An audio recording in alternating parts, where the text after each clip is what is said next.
আমি শুনতে পেয়ে আমি কিন্তু এখানে ছুটে এসেছি। আমি ম্যাডামের সাথে কিছু কথা বলতে চাই আপনাদের সামনে, এবং পজিটিভ যে কথা সেটুকুই আমরা করে নিয়ে যেতে চাই।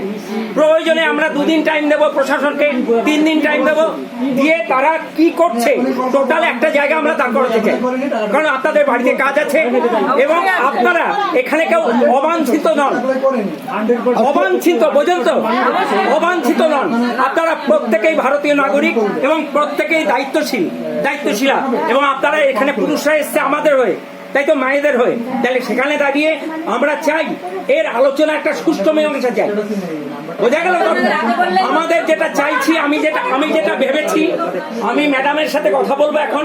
কথা বলে আপনারা যারা এসছেন তাদের একটা করে সাদা কাগজ দেবো, আপনাদের নাম, আপনাদের ফোন নাম্বার, এবং আপনাদের যদি আইডেন্টি থাকে, যেটা আপনাদের হাতে থাকতে পারে, আছে না অনলাইন, ওই নাম্বারটা দয়া করে দিয়ে যাবেন। ঠিক আছে।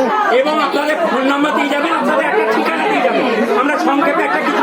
আচ্ছা, আরেকটা কথা বলুন, ম্যাডাম আসলে কোনো উত্তেজিত না হতে বলে দিন।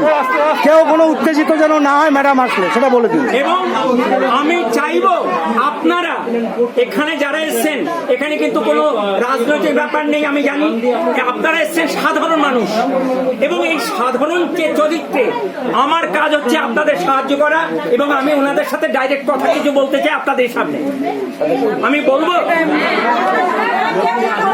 আর কেউ উত্তেজিত হবেন না, ম্যাডাম আসবে, ম্যাডামের সাথে কথা বলবো। আপনি আমাকে বলুন এদের সমস্যা